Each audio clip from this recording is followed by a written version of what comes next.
For those of you that have seen my original review video of the Winegard Connect 2.0 know that my preferred location was to mount the antenna itself in a cabinet rather than on the roof.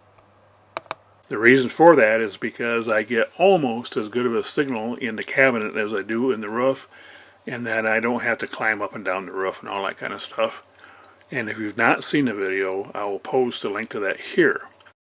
However, there may be a rare occasion where I may want to mount the Connect 2.0 antenna outside, so this video will detail two different connection options that I have so that I can mount it outside but not on a permanent basis.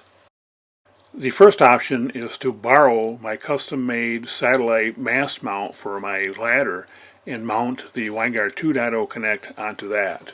The second option is to use my King satellite ground tripod that came with my satellite receiver. Between the two mounts, it gives me a lot of flexibility when I go to the campsite.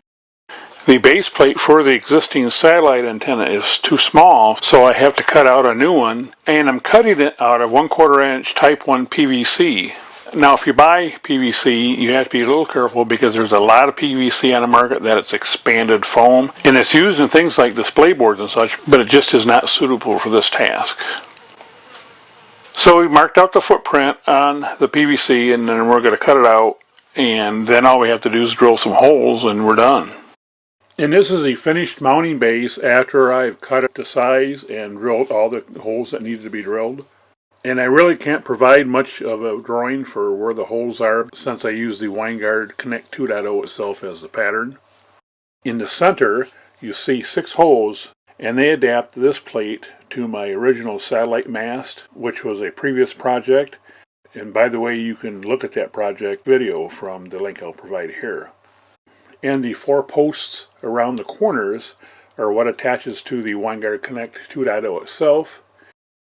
And then I have 3 other holes that will mount to the tripod, which is the one that comes from King that you can buy commercially for their satellite receiver. And here we have the satellite mounting pole that goes with the custom-built satellite mast that I made that attaches to the ladder. So the white base that is on this mast has to be removed because that is the one that matches the satellite antenna. So we will remove the 6 screws that hold it in place, and then we will attach the gray base, which is for the Winegard Connect 2.0. And you can see here we've attached the new gray base for the Winegard Connect 2.0 to our satellite mast. Next, we use the 4 threaded posts that are attached to the circumference of the gray base, and then attach the Winegard Connect 2.0 using thumb screws. And by the way, even though I don't have a measured drawing on my website, I will have a concept drawing so you can see exactly how this works. And once we have the Connect 2.0 firmly attached to the satellite mast, it's just a matter of lifting it on the back of the RV into the Flagpole Buddy 2.0 flagpole mount that's mounted to the mast. And then all we need to do is to connect the power cable to a source of 12 volts.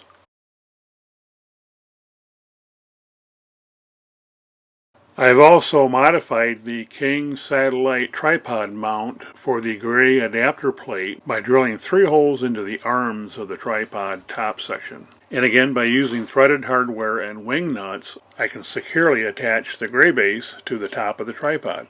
And by using the same procedure that I used for the custom ladder mount mast, I then secure the Winegard Connect 2.0 to the gray base, and we can move this into any location that we want. Again, we have to connect a source of 12 volts to the power cable. And I suppose there's a potential for theft when used on this low tripod, but if they steal it, they're not going to have any of the admin passwords or anything like that. So other than me being out the cost of a new unit, it's not going to be worth anything to them. Maybe they'll bring it back.